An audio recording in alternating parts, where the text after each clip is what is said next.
Hi everyone, welcome back. I hope you're all doing well. I hope you've all had a good week. So, oh my God, where do I even start with today's case? This one, this one is going to make you angry. Today we are covering the case of Elisa Baker, and she is known as one of the most evil stepmothers in America. I say one of because unfortunately there's quite a few. There's quite a few everywhere. And oh my God, this woman, oh my God, she makes my blood boil. She was scheming, she was manipulative, she was just evil. Am I not looking at one of the most reviled evil women in America?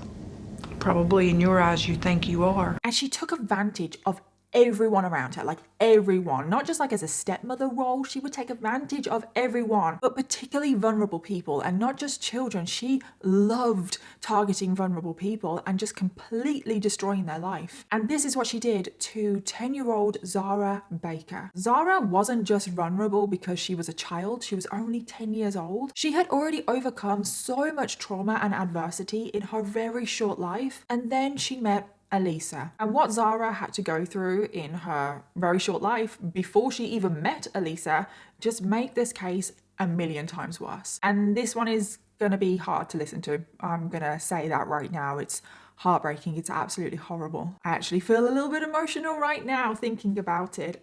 Yeah, this is not going to be for everyone. I'm just going to say that. So let's just jump in. Let's find out who Elisa Baker is and why she has the label of one of the most evil stepmothers in America. So before we get started, I just want to give a huge thank you to today's sponsor, and that is ExpressVPN. So I'm sure most of you watching this have heard me talk about ExpressVPN before, but if you haven't, ExpressVPN is basically just an app that keeps you safe and secure when you're using the internet. And you're probably thinking, well, why do I need to be safe and secure online? Well, without a VPN, hackers and tech companies can see exactly what you're doing. They can track your activity, they can sell your data, they can basically do anything. I know it feels like when you're using the internet that no one else can see what you're doing, but that's just simply not true. ExpressVPN encrypts and reroutes 100% of your internet traffic through their secure servers. And I am a very skeptical person. I'm a very paranoid person. I mean, can you blame me? And I do take my security, especially online, very, very seriously. And that is just what ExpressVPN is great for. It works across all of your devices. It is super easy to use and install. And I pretty much have it running in the background all of the time on every single device that I use. But not only that, ExpressVPN also has another amazing benefit, a benefit that I know all of you will be interested in, because using ExpressVPN allows you to change your geographical location, which means, for example, if you have a Netflix subscription, you can access Netflix from all over the world, which means thousands of more TV shows and movies to watch. And it's not just things like Netflix, you can access websites, everything from all over the world. It has really helped me out during my research as well, because I do a lot of cases from the US, but being from the UK, I can't always access every single website. If you are somebody that does a lot of research, if you are in school, in college, university, and you do want to access content from different parts of the world for your research, ExpressVPN can also help you out there as well. So whatever you want to use ExpressVPN for, then you guys can get 3 months of ExpressVPN for free by going to expressvpn.com/Danielle, or just go to the link in my description box. And if you click on that link in my description box, it really does help out this channel. And I just want to thank ExpressVPN again for sponsoring today's video, but thank you to every single one of you watching right now, because truly without all of you guys, I wouldn't get opportunities like this. And now let's jump into today's case. Elisa Baker was born on the 6th of June 1968, making her a Gemini. And she grew up in North Carolina, where she lived with her parents and her 2 sisters. And not much is actually known about Elisa's childhood. We do know that she was the apple of her dad's eye. Like, her dad doted on her so much. However, this could not be said for her mother, because Elisa's mother was the disciplinarian. And I'm not talking about like, oh, her mom was just the one that laid down the rules and enforce them or anything like that. Elisa's mom was very, very strict and at sometimes abusive. And I don't exactly know what these rules were, but I know that Elisa basically did everything opposite. And this, in response, would lead to Elisa's mom sometimes hitting Elisa. So there was definitely a bit of a troubled relationship between Elisa and her mother. It was definitely toxic, not always the best. And that is pretty much all we know about Elisa's childhood at home. And when she was at school, we don't know too much either, but we do know that she was described as popular. And even at school, she used to try and manipulate people into doing what she wanted. It's said that she would use her looks to her advantage. And even as a teenager, she has been described as cunning and manipulative. And it's crazy how she was like that from such an early age. Like, it's just so weird. Like, where did she learn how to be so cunning and manipulative? Because this is something that she carries on into her adult life. So now we skip forward to the mid-80s. Elisa is approximately 16 or 17 at this point, and she decides to drop out of high school early. Now, I don't know why she dropped out of high school early. From what I could gather, Elisa had the attitude that she didn't need an education, that she could just drop out of high school and make it on her own in the world and succeed. She basically thought that she could charm her way through life, which I've got to give it to her. She kind of did for a very long time, because pretty much straight out of high school, and I mean at the age of 16, 17, we move on to Elisa's next stage in her life, which was multiple marriages. And yes, I mean multiple marriages at a very young age, not at the same time, even though some of them are actually at the same time, which is obviously against the law, but we'll obviously get to that when it happens. But Elisa got married a lot.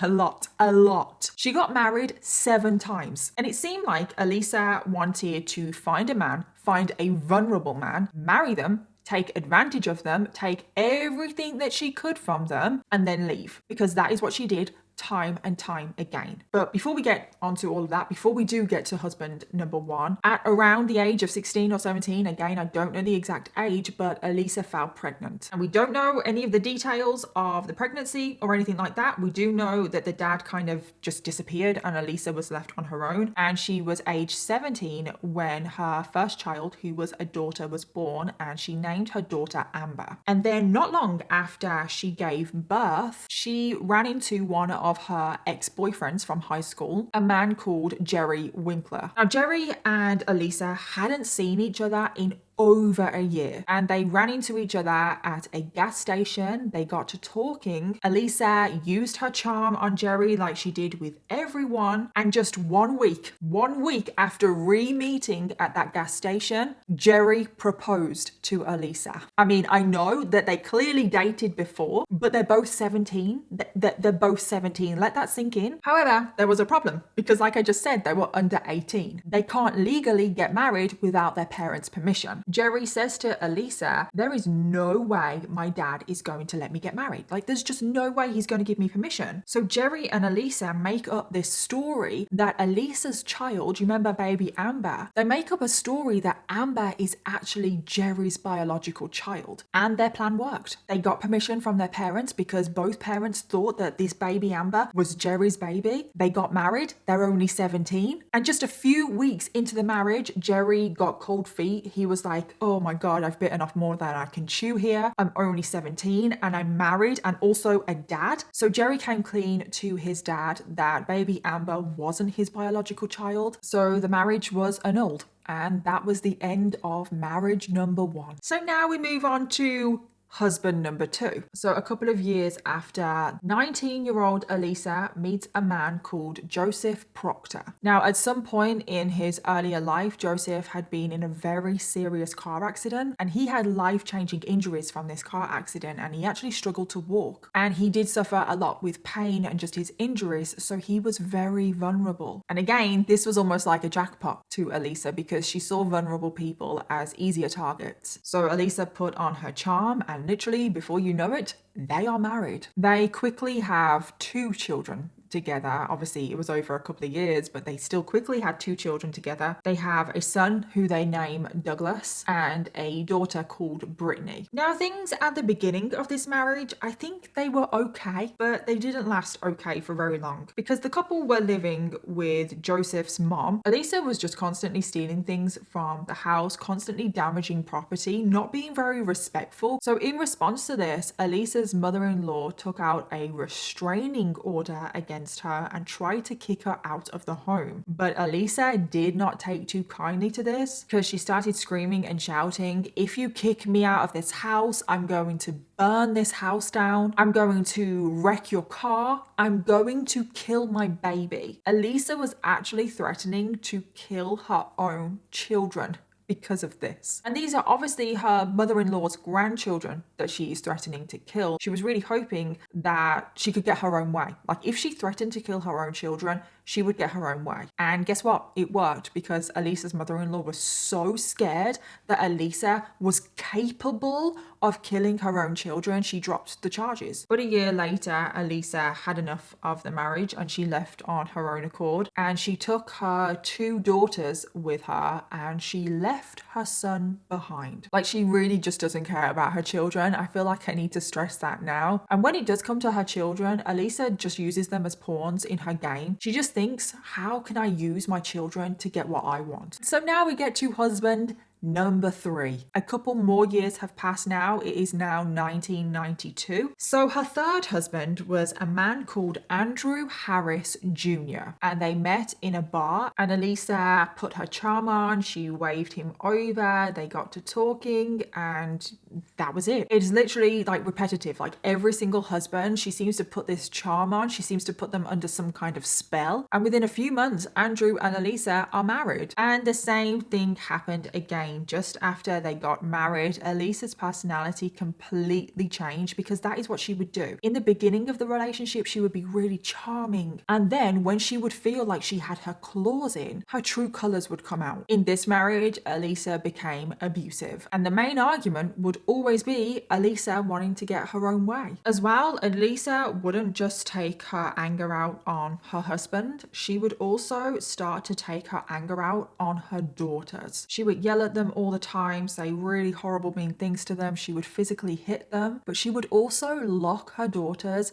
in their rooms for hours on end. Now, somehow, don't know how, but this marriage lasted a couple of years, which is the longest marriage so far. But the couple had a particularly big argument one day, and when he returned back to the house a few days later, Elisa and the 2 girls were gone. But it wasn't just Elisa and the 2 girls that were gone. Pretty much everything in the house was gone. Elisa had wiped him clean, and that was end of marriage husband number 3. So now we skip forward a few months and now enters husband number 4. After only a few months, she is not wasting any time anymore. So this is in the fall of 1994 and Elisa is 26 years old. Now, husband number 4 was a man called Daryl Putnam. He was 30 years old, and remember, Elisa has a habit of targeting vulnerable people. Now, Daryl was particularly vulnerable because he was deaf, and he had been deaf for pretty much his entire life. Now, he was able to hear and understand small amounts of speech when he had his hearing aids in, but overall he found communicating with people just extremely difficult, which in turn made dating really difficult for him. So when Elisa agreed to go on a date with him, he was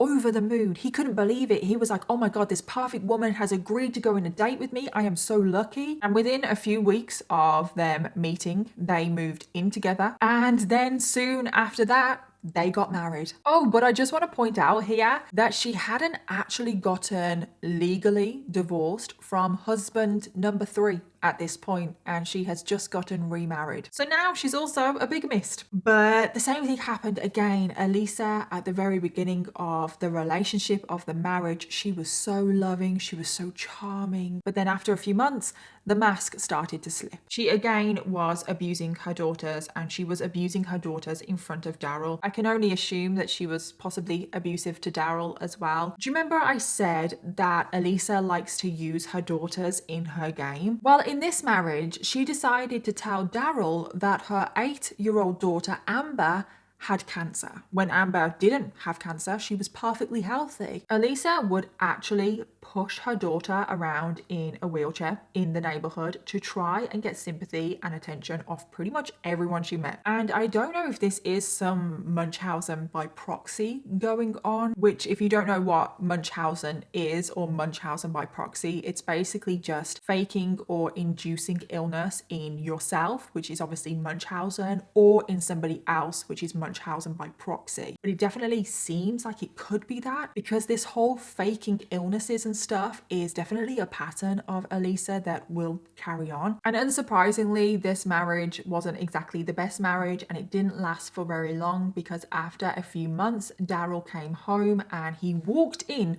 on Elisa and another man in bed together. So Daryl walked out of the house heartbroken, and when he returned, Elisa, the two girls, and pretty much all of his belongings had gone. But Elisa, being the pure evil person that she was, also stole Daryl's hearing aids. And what is Elisa going to do with hearing aids? She took them out of spite. And that was the end of husband number 4, which she technically, legally, was never married to, because she was still married to husband number 3. It's very confusing. So now we get to husband number 5. It's ridiculous, isn't it? I feel like there is just a revolving door of husbands. So it is now October 1997. Elisa is now 29 years old. So husband number 5 that she was married to, got married to him very, very quickly, was a man called Jeffrey Alfred. And he had a horrible time with Elisa, just like everyone else. And she was possibly the most violent with Jeffrey out of all of her husbands. She would carry around a baseball bat just to intimidate him, and she would attack him with the baseball bat as well, and she would also throw things at him like rocks. And Jeffrey, one day, because he just couldn't cope with the abuse and the environment anymore, he just packed his bags and left. Jeffrey is actually the only husband that left. Every other husband, the marriage ends on her terms. Jeffrey would actually never file for divorce. He stayed married to Elisa because he was so scared at seeing her again in court when they got divorced. He just wanted to get as far away as possible from her. So when he packed his bags, he left, and he literally ran into the Appalachian Hills and literally went into hiding. Like, I'm not being dramatic there. So we get to August of 1998. This is just 10 months after her previous marriage. Elisa is already moving on to husband number 6. She has had 2 marriages in the space of 12 months. So husband number 6 was 20-year-old Aaron Young. And I do want to stress his age. But it wasn't just that. As a young child, Aaron suffered from rickets, which is a bone disease, and he was required to have several surgeries, and this left him difficulties walking. So again, it wasn't just his age that made him vulnerable to Elisa. He was also physically disabled. He was a very vulnerable person. We know that Elisa has a bit of a track record for having very short marriages. However, her marriage to Aaron would last 10 years. But then in 2007, after nearly 10 years of marriage, the relationship ended because Aaron's mom caught Elisa kissing another man in a car. And given her track record, that probably wasn't all they were doing. So that brought an end to husband number 6.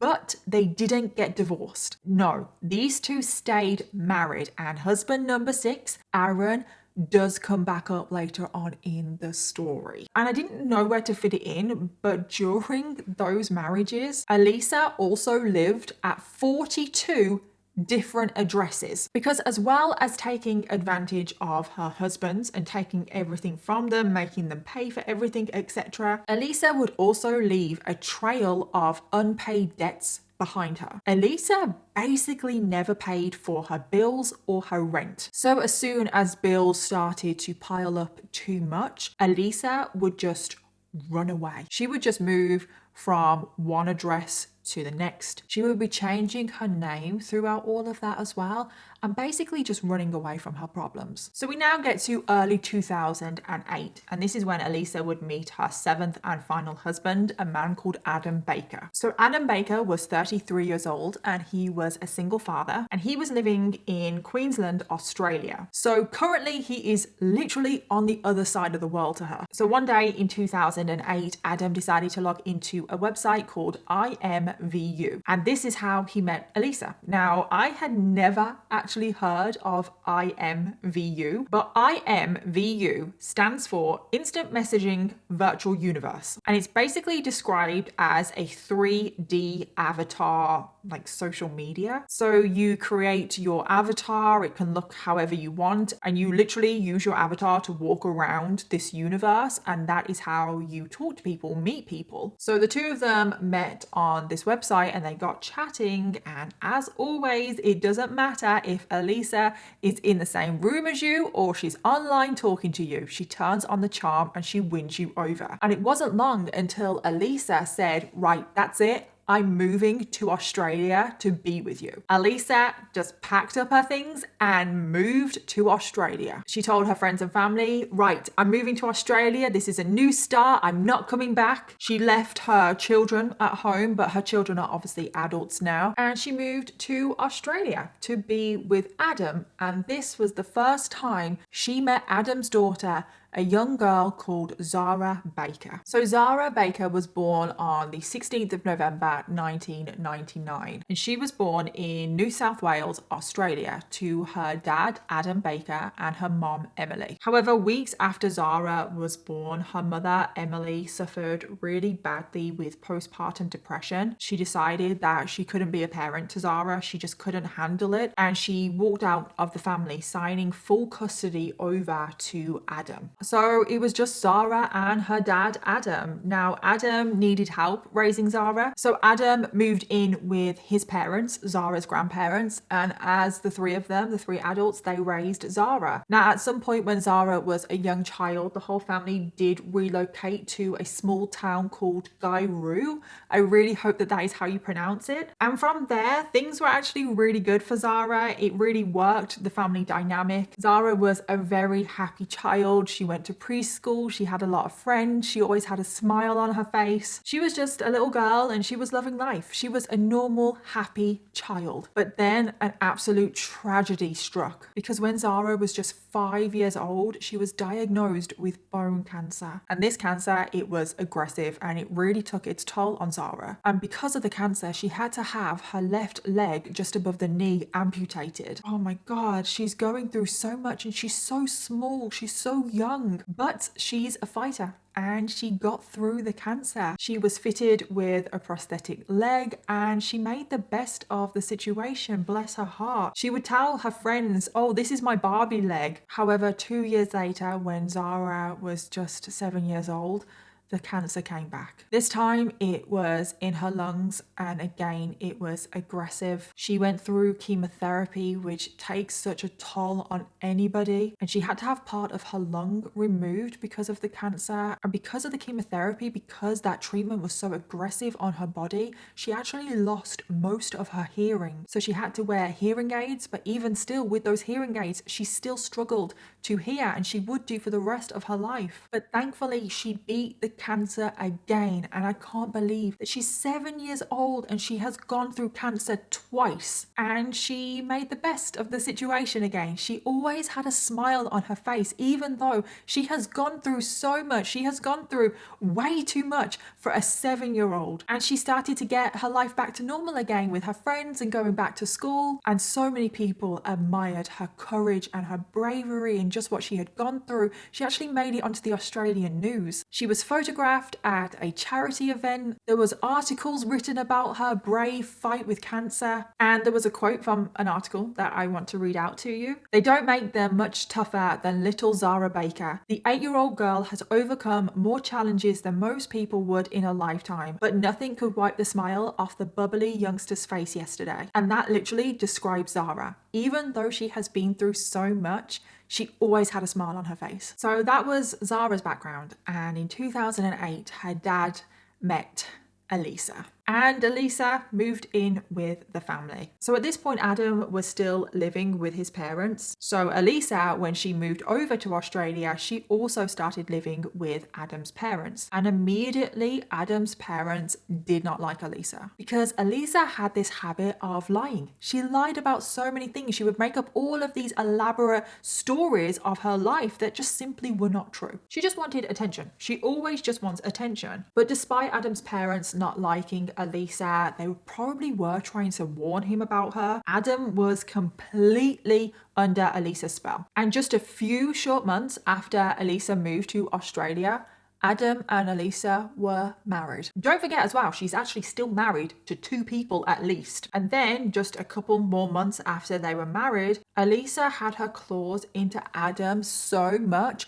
that she told him that they were moving back to the US. Elisa had decided that she was bored of Australia. She didn't want to live there anymore. She wanted to go back home. And of course, this absolutely outraged Adam's parents because they were thinking of Zahra, which Adam seems to fail to do, by the way. Adam, we haven't gotten on to Adam yet, but wow, he makes my blood boil as well. But Adam's parents are the only ones thinking about Zahra. They said, hang on a minute, you can't take this young girl who has literally just battled her 2nd round of cancer, move her across the country, away from her friends, away from her family, away from her treatments. And even though she had gone through her cancer, she was still having treatment, she was still having checkups. And in Australia, Zahra's healthcare was free. However, if she moved to the US, she would have to pay for her medical treatment. And Adam's parents were really concerned about this because they didn't have a lot of money. Adam didn't have a lot of money. But that is one of the other lies that Elisa had told everyone. Elisa said that she came from a very, very wealthy family and she would cover the medical bills. But Adam claims to have believed her. I'm sorry, Adam, he drives me insane. Why are you not putting your daughter first? Her birth mother has never been in her life. She has had to go through cancer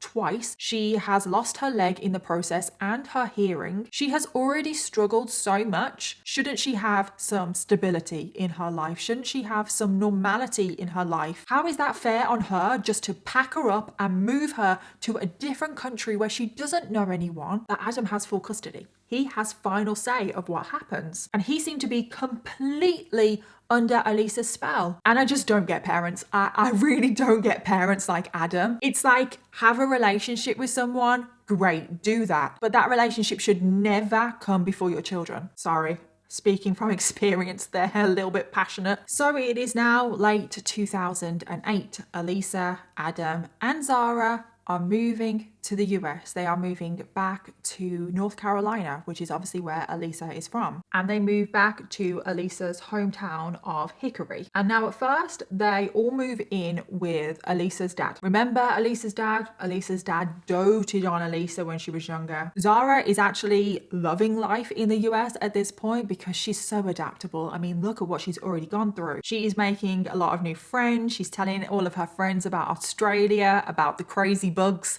in Australia, because honestly guys, those of you that live in Australia, I don't know how you do it. However, there was one problem. Elisa was not rich. So Zahra still needed treatment. But as soon as she moved to the US, because they had no money, Zahra stopped receiving treatment. And because Adam had moved over to the US illegally, he also couldn't get a job. Again, it's just like Zahra is an afterthought to everyone, apart from her grandparents, but Zahra is an afterthought. And after 6 months of living with Elisa's dad, even Elisa's dad had had enough and he kicked all of them out. So following this, in mid-2009, Elisa and Adam had somehow managed to scrape together 6 months worth of rent. And they moved into an apartment in Granite Falls, North Carolina. And this is when the mistreatment of Zahra started. So first of all, when they moved into this apartment, the neighbors could hear Elisa and Adam arguing at all hours of the day. And this wasn't just regular arguing, this was really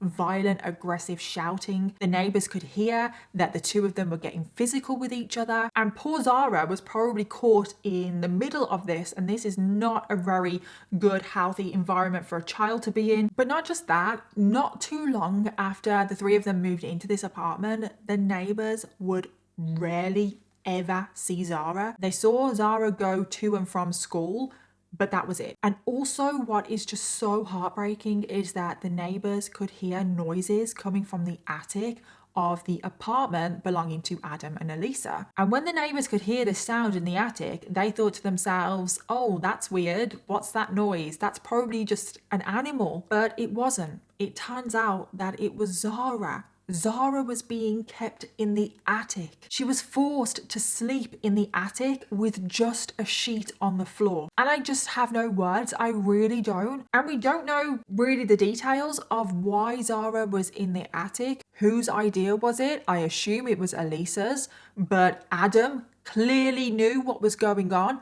Why didn't he stop it? So now we get to 2010. Zahra is 10 years old, and Adam and Elisa had been kicked out of their current apartment because they were not paying any more rent. So now the three of them moved into a trailer in Hudson, North Carolina. So at this point, Adam actually does finally get a job, but because he is an illegal immigrant, he's doing cash in hand, and he worked for someone that he knew at a tree maintenance company. So because he was now earning a little bit of money, things were a little bit easier for the family. However, because of his job, it did require him to work very long hours, which meant that Zahra was now spending even more time with Elisa. At this point, Elisa had pretty much become Zahra's primary caregiver because Adam was out of the house that much. But before we do talk about the mistreatment of Zahra, we first need to address pretty much all of Elisa's lies, especially when it comes to her marriage to Adam. She did not tell Adam about any of her marriages, and she definitely didn't tell him that she was actually still married to at least two of them. So Elisa is currently, right now, married to 3 people at the same time. Also, she was a drug dealer.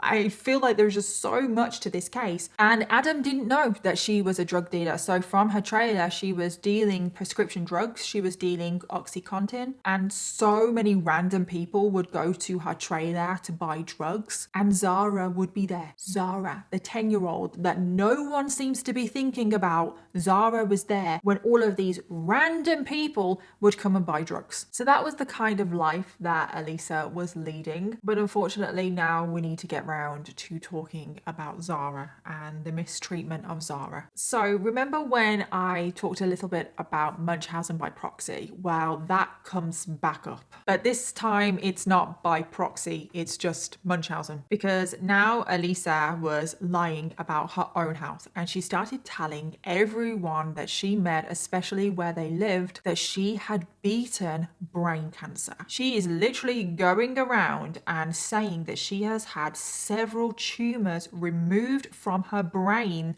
over the years. And why was she telling people that she had beaten brain cancer? Well, basically, she wanted to outdo Zahra. Let that sink in. She couldn't take it that Zahra had had cancer and had beaten it twice. She couldn't take that people gave attention to Zahra because of this. They gave her their sympathies. She also tried to play down Zahra and her conditions and the cancer that she suffered from, trying to make out that it wasn't that bad. She also used to tell Zahra that because she had a prosthetic leg, that was no excuse to not do everything that every other child could do. So because of this, Elisa would make Zahra go out into the woods and run up and down a hill. And neighbours saw this happening. They saw Elisa making Zahra run up and down the hill. She obviously did have difficulties. Why would she do this? It was just a form of punishment. It was a form of humiliation. And if Zahra wasn't running fast enough, she would hurl abuse at her. Honestly, it just makes my blood boil. Like, I seriously cannot contain myself with this case. So that was the start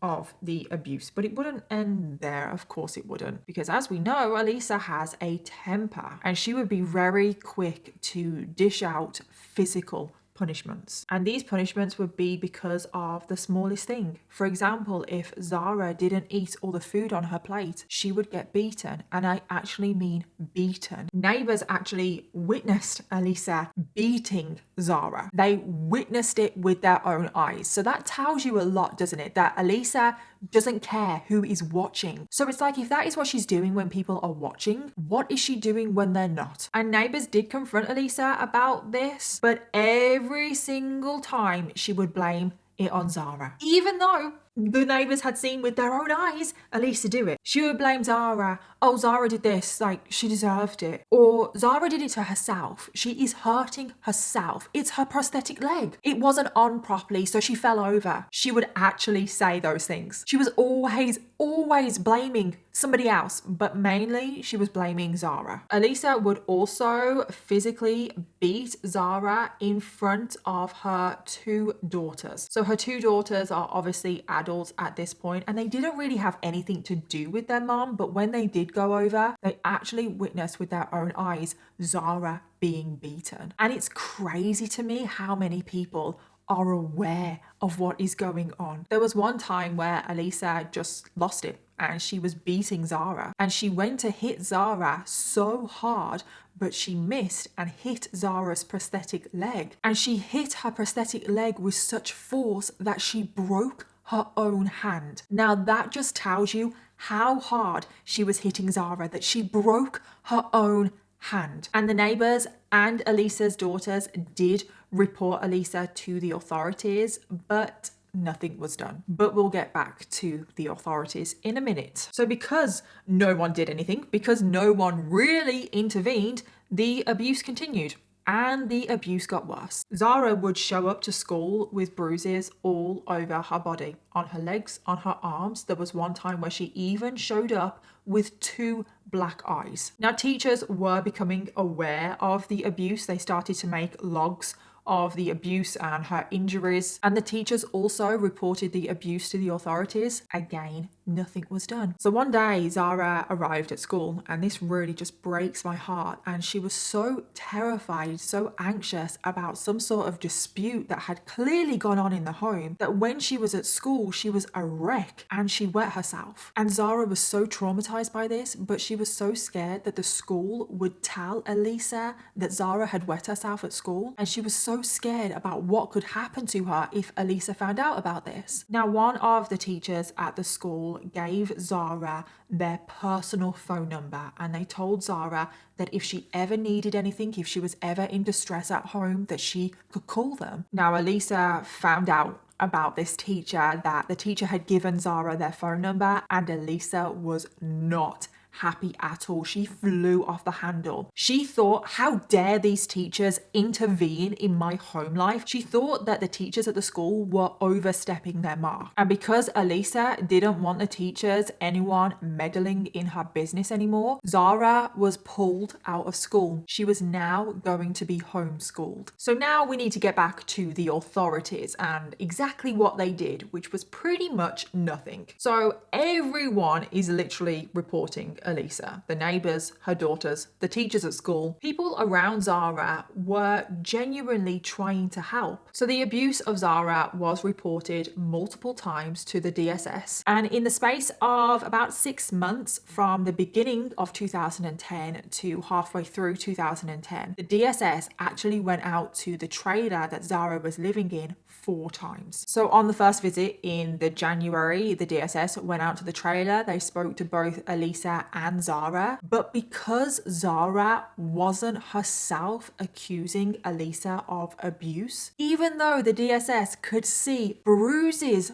on Zahra, they believed Elisa's stories that Zahra was just clumsy. You know, she's got this prosthetic leg, she keeps falling over. The DSS actually bought those lies. So a report was made and no action was taken. The DSS went out again in February because they had had reports of abuse. They went out and the same thing happened. They believed Elisa's lies. A report was made and no action was taken. The same thing happened again in May and then also again in August. But it's like, if you are getting reports from neighbors who have seen the abuse with their own eyes, why are you believing Elisa, who is the abuser? Of course, Zahra is not going to feel comfortable accusing her abuser, who is in the same room, of the abuse. And also, I really don't understand why Zahra was allowed to be pulled out of school and be homeschooled. As far as I'm aware, if you pull a child out of school to be homeschooled, checks still need to be done. Someone still needs to go out to the home to make sure that everything is okay. But that wasn't done.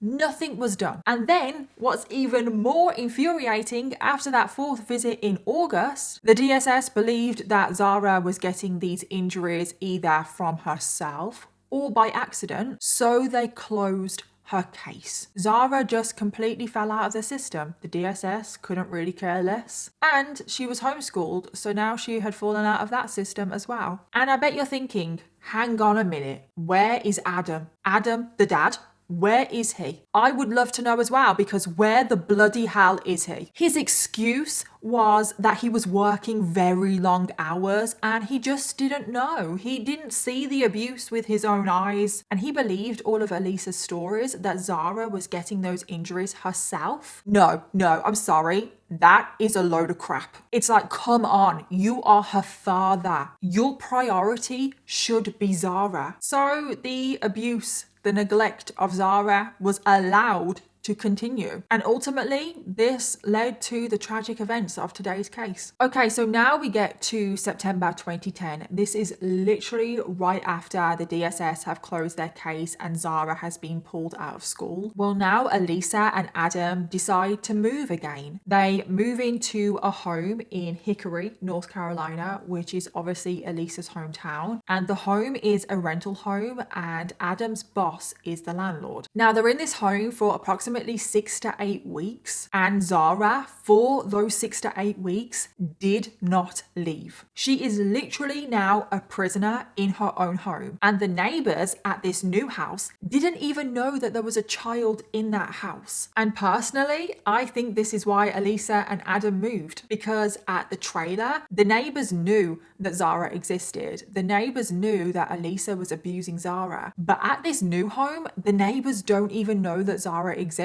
So the neighbors can't meddle in Elisa's business. And I think that that's why Elisa wanted to move, because she wanted to do what she's about to do and she didn't want anyone to know or see or hear. Now, that is just a theory of mine. I didn't actually see it, but I just feel like it's a bit too coincidental that they're only in this home for approximately 6 to 8 weeks before the worst happens. So this next bit of the case, I will admit, is very, very confusing. So I've tried to make it as simple as possible, but just bear with me. So on the 9th of October 2010, a 911 call was made by Elisa Baker. She had called 911 because she had noticed a small grass fire that she obviously needed putting out. So firefighters arrive at the scene, they put the fire out, it's no big deal. And when the firefighters are leaving the property, they notice a note on the windshield of Adam's work car. And this note was no ordinary note. It was actually a ransom note. And when they looked at the ransom note, it said, "We have your daughter. Do what I ask. Send us $1 million for your daughter. No cops." But what was the weirdest thing about this note is that it wasn't addressed to Adam. It wasn't addressed to Elisa. It was actually addressed to Adam's boss, Mark Coffey, who did also have a daughter of his own. So the firefighters, they obviously got in touch with the police. The police were like, oh my God, we need to get in contact with Mark Coffey, let him know that someone may have his daughter. So when Mark Coffey got the call about the ransom note, Mark Coffey was like, that's strange because my daughter's here. So that's all very suspicious, isn't it? This ransom note, that it was addressed to the wrong people. But then later that same day at 2 p.m, there is another 911 call from Elisa and Adam's property. And this 911 call, they are reporting Zahra missing. Police 911. Where's your emergency? Yeah, my daughter is missing. I'm sorry? Your daughter's missing? Yes, ma'am. So the story was that the kidnappers that had left this ransom note on Adam's car had gotten confused because Mark Coffey was the owner of a construction business. He clearly had a lot of money, so they wanted his daughter in exchange for money. But they had gotten confused because Adam and Elisa were living in one of Mark Coffey's properties. So therefore the kidnappers had gotten confused as to where Mark Coffey lived, and they have taken Zahra by mistake. Very, very confusing, isn't it? And this 911 call, I am so baffled by it. Adam is on the phone and he's saying everything so casually. It's like you are reporting your daughter missing. There is nothing casual about that. Also, this is 2 p.m., 9 whole hours after the fire. This is another part of the story. The fire was a distraction. The kidnappers had set the fire so they could distract Elisa and Adam, or Mark Coffey, distract them and kidnap Zahra. But if that is the case, if that is the story, why are you only now just noticing that your daughter is missing 9 hours later? But not only that, during the 911 call, Adam actually laughed. Who the hell laughs on a 911 call when you're reporting your child missing? He actually said to the operators, quote, "Oh, and I think my daughter is coming into puberty. She is hitting that moody stage. So we only see her when she wants something. Ha ha." That was his explanation as to why it took 9 hours for him to notice that she was missing. So after the 911 call, police go out and confirm that Zahra is missing. So they spring into action and the search for Zahra starts. The first people that the police wanted to talk to, though, were Adam and Elisa. Both Adam and Elisa say that the last time that they saw Zahra was the night prior to the disappearance. And the last time they saw Zahra was at 2:30 a.m. when Elisa went in to check on her when she was asleep. So then Elisa's version of the story was that she checked on Zahra at 2:30 a.m. and then she was awoken at 5:20 a.m. by the fire that was started by the kidnappers. Then they interview Adam, and his story is different. He said that he had last seen his daughter 3 days before she went missing. 3 days. You haven't seen your daughter for 3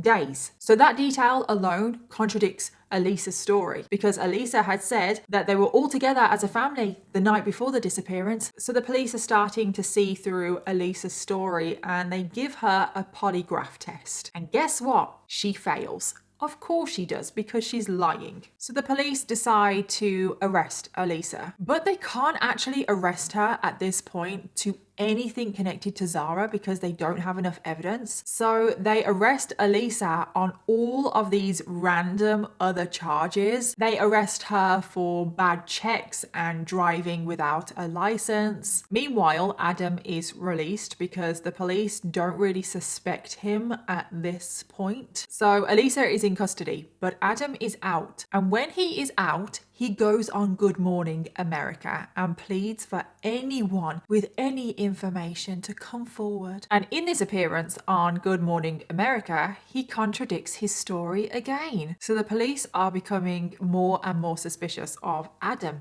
at this point. So now it is 3 days since Zahra has gone missing. And the police search Adam and Elisa's home with sniffer dogs and UV lights. They do a thorough search with the dogs and the UV lights. And what do they find? Zahra's blood. They found Zahra's blood splattered all over her bedroom. And I mean everywhere. Her blood was everywhere. Now, the police obviously searched the home initially, but Zahra's room had been repainted. So they had painted over Zahra's blood and it could only be seen with UV lights. There was also remains of a paintbrush that was in the fire that had started at the property 3 days prior. But not just that, there were traces of human remains found in Elisa's car. So tragically, the police now changed the investigation to a homicide case, because up until this point, it was a missing persons case. With the amount of blood that they found, the amount of Zahra's blood that they found, there was no way that Zahra could still be alive. And the police had one suspect, and that was Elisa Baker. So the police start putting the pressure on Elisa. They are closing in on her. They interrogate her for hours and they tell her that if she doesn't cooperate and if they find her guilty, she will get the death penalty. Now, when Elisa heard the words death penalty, she soon started to cooperate. So Elisa decides to come clean. She decides to tell the police exactly what happened. She said that she would tell the truth this time. But before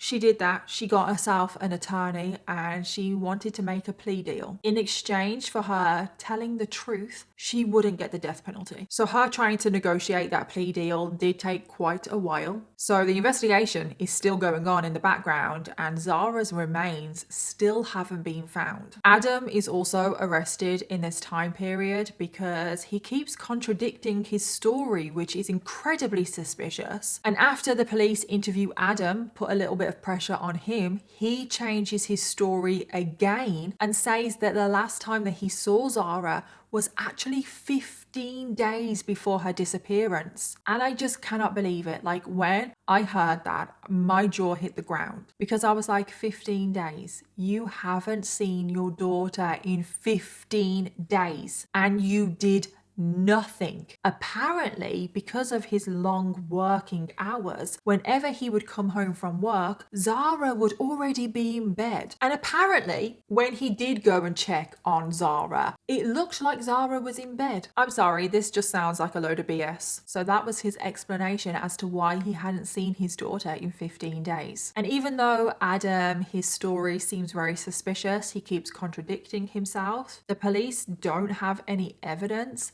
against him at this point, so they have to let him go. And I think at this point the police didn't think that Adam was involved, they just thought that he was an idiot. So then finally in early November of 2010, the plea deal had finally been negotiated and Elisa was ready to tell the truth. So Elisa said that on the 24th of September, 2 whole weeks before Zahra was reported missing, Elisa had come home and Zahra was unconscious. Elisa said that she found Zahra in her bedroom and she wasn't breathing, so she tried to perform CPR for about half an hour, but it didn't work and Zahra was no longer alive. So after this, Elisa called Adam and told him what had happened. So when Adam gets home and he sees Zahra's body, he decides that it's best not to report Zahra's death because Adam was living in the US illegally. And then following this,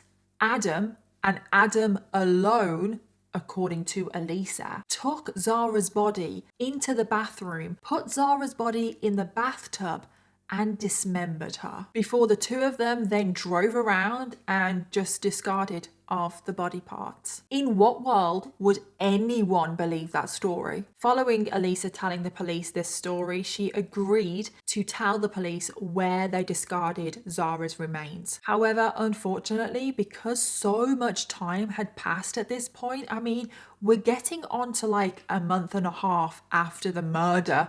Let's not beat around the bush. So because of where the body parts were discarded, wildlife had disturbed the remains. Only some of Zahra's remains were found, but most of Zahra was still missing, including her skull. So now the police have recovered some of Zahra's remains. Could any of Elisa's story be confirmed? Well, the answer to that would be no. From the remains that was found, it could be determined that Zahra died on the 24th of September. And that is pretty much the only thing that was true. The only thing out of Elisa's mouth that was true. From the very few remains that they had of Zahra's body, the cause of death was, quote, undetermined homicidal violence. And remember, Elisa said that Adam was involved. He was the one and he alone dismembered Zahra's body. Well, that again was a lie. Phone records confirmed that Adam was at work all day. However, phone records confirm that Elisa was at home, and also phone records show that she was driving around here, there and everywhere discarding of Zahra's body. So at this point, because there was no evidence to suggest that Adam was involved in any way, there was only one person that could be responsible for Zahra Baker's death, and that was Elisa Baker. And because Elisa is not talking, I mean, we've obviously heard her story, which is a load of BS, and Adam apparently doesn't know what happened. We don't actually know what happened to Zahra. We don't know the exact events. But from the remains, from the autopsy, the police have put together what they think happened. They now believe that on the 24th of September 2010, Zahra was asleep in bed. Elisa crept into her room and beat her with a heavy object until Zahra lost her life. It is also believed that Elisa dragged Zahra's body into the bathroom herself, dismembered her body in the bathtub before discarding the remains all over town herself. She then cleaned up the property and painted over the blood. So then finally, in February of 2011, 5 months after the murder of Zahra, Elisa Baker is charged with second-degree murder. I mean, obviously, she should be charged with first-degree murder, but that was a part of her plea deal that she wouldn't have first-degree murder as her charge. So she did plead guilty to second-degree murder and was sentenced to 18 years. But she only got 18 years because that was a part of her plea deal, because she cooperated. But in my eyes, she didn't really cooperate. How did she cooperate? She didn't even say the true story. However, a year later, Elisa was given an extra charge for drug dealing, because remember, she was dealing prescription drugs on the trailer park. Well, she was given an extra 10 years, which must be served after she's finished her 18-year sentence, and that is to be served in federal prison. So even though she should have gotten longer for the murder of Zahra, at least she will still be locked up for a little bit longer. And even still to this day, no motive has been found for why Elisa did this. There is actually an interview of Elisa on YouTube where she gives an interview from prison, and she still, to this day, like I said, pleads her innocence. Did you murder Zahra? No, ma'am. You're innocent. Fight it. Why didn't you? You heard the evidence against me. Well, that means, from what I could see, you are as guilty as sin, and you will not take responsibility for your actions.